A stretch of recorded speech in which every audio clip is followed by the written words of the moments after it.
Mheshimiwa Esther Nicholas Matiko atafuatana Mheshimiwa Engineer Ezra John Chiwelesa. Mheshimiwa Chiku Othman Isa ajiandae. Asante sana Mheshimiwa Naibu Spika kwa kuweza kunipatia nami fursa ya kuchangia kwenye wizara hii muhimu sana kwa mustakabali wa uchumi wa taifa letu la Tanzania.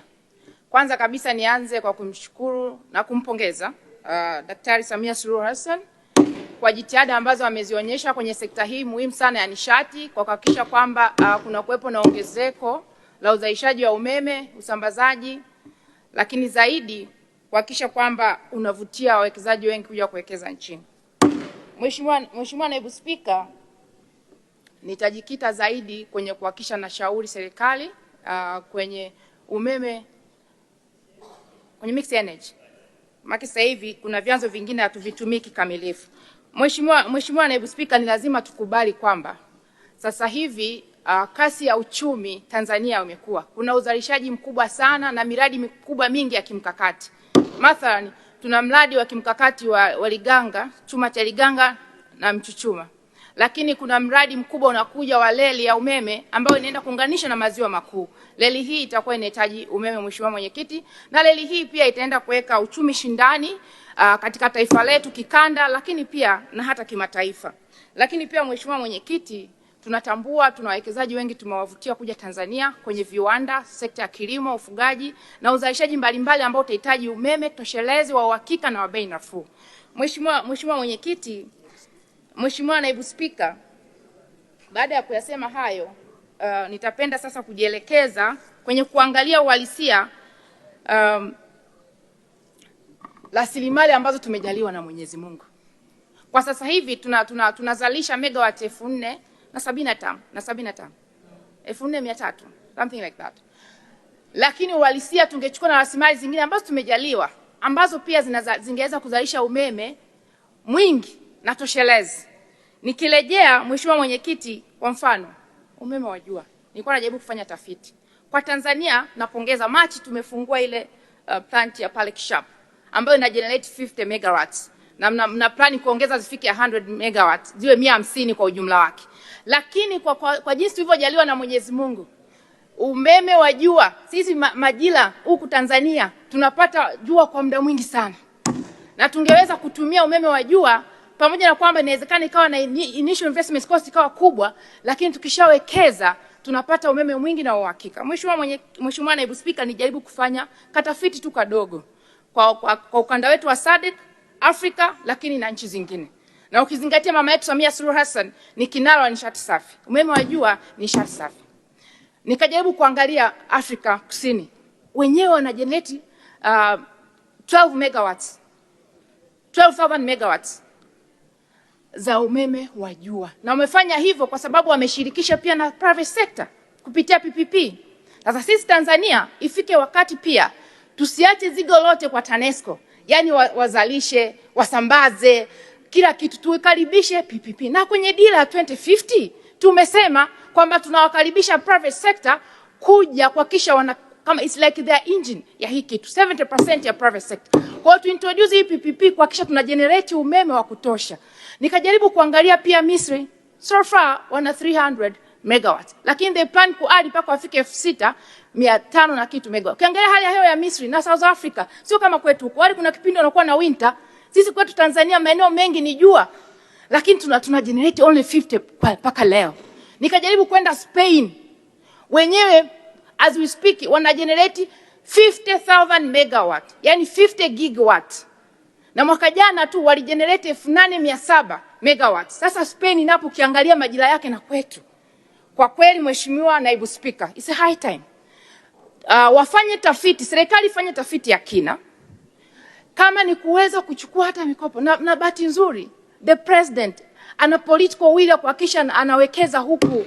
Tutumie nyakati za awamu ya 6 kuhakikisha watendaji ambao mmedhaminiwa, Mheshimiwa Naibu Waziri, waziri, naibu waziri na watendaji wa sekta hii, kwanza tunawapongeza, you have been doing vizuri kabisa. Lakini tutumie hizo alternative source kuhakikisha kwamba tunajadilishia tuweze kufika mbali zaidi, tuweze kuhakikisha kwamba hizo shughuli zote na miradi ya kimkakati ambayo tunaiweka ina peak bila kupata kikwazo chochote.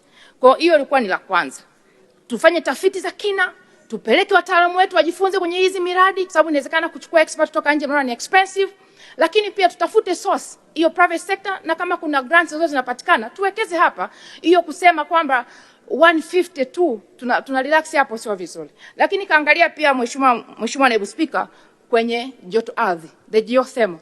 Na nyewe tumebarikiwa sana. Kwa Tanzania nimejaribu kuangalia maeneo 50 yana hii geothermal.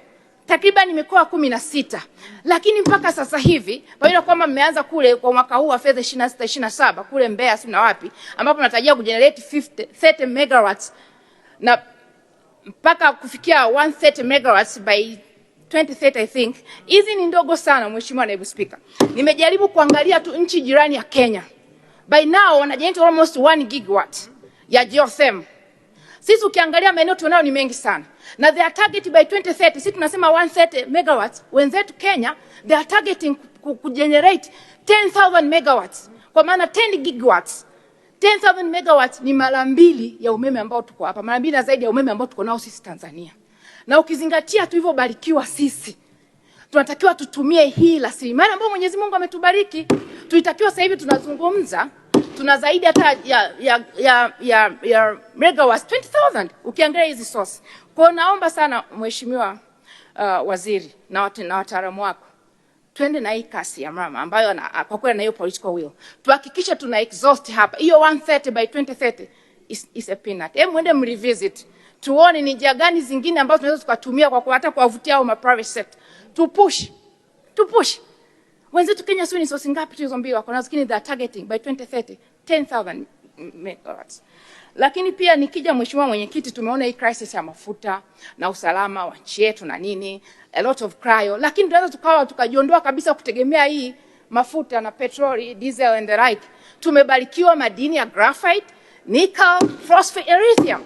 Haya madini pamoja kwamba serikali inatambua ameweka jitihada kubwa sana kuvutia wawekezaji kuja hapa, lakini as we speak tumefanya tukiyasafirisha kama malighafi tu, kama makinikia kwenda nje. Nchi za Ulaya na Asia wana benefit madini yetu from Africa. Wao wanatengeneza betri kule, wanatengeneza betri ambazo zinakuja kutumika kuhifadhi hata umeme kama unatumia jua au hiyo geothermal, mengine yanatumika kwenye magari.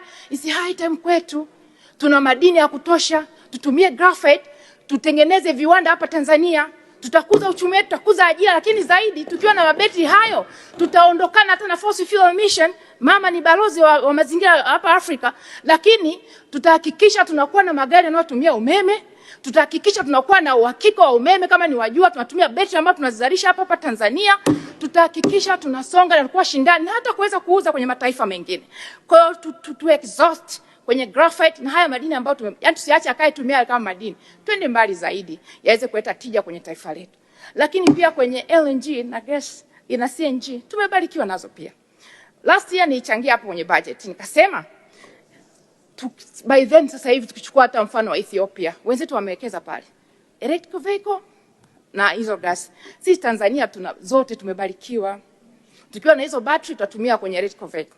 Tukitengeneza LNG na CNG zikaenda kote, zitoke Dar es Salaam, tuweke kwenye miji yote mikuu na njia zote ambazo zinapitika kuunganisha na Tanzania yote, tuhakikishe kuna hizo gesi. Kama tunaweza tukafanya kwa petroli, kwa nini hata hizo gesi zisiwepo, ziweze kuwa transported kote? Tuhakikishe kwamba tunatoa hata vivutio vya kodi wa Tanzania binafsi, mabasi, maroli na kila magari yote yanatumia gesi, yanatumia umeme. Ikiwa hivyo hatuna hata tishio Mheshimiwa Naibu Spika, hata mafuta yasipatikane, we are good to go. Hii mambo yako tunapata pressure kwa vitu ambavyo Mwenyezi Mungu ameshatubariki ndani ya nchi yetu, kuweza kuachana na kuwa tegemezi ya petroli na diesel sio fair kabisa.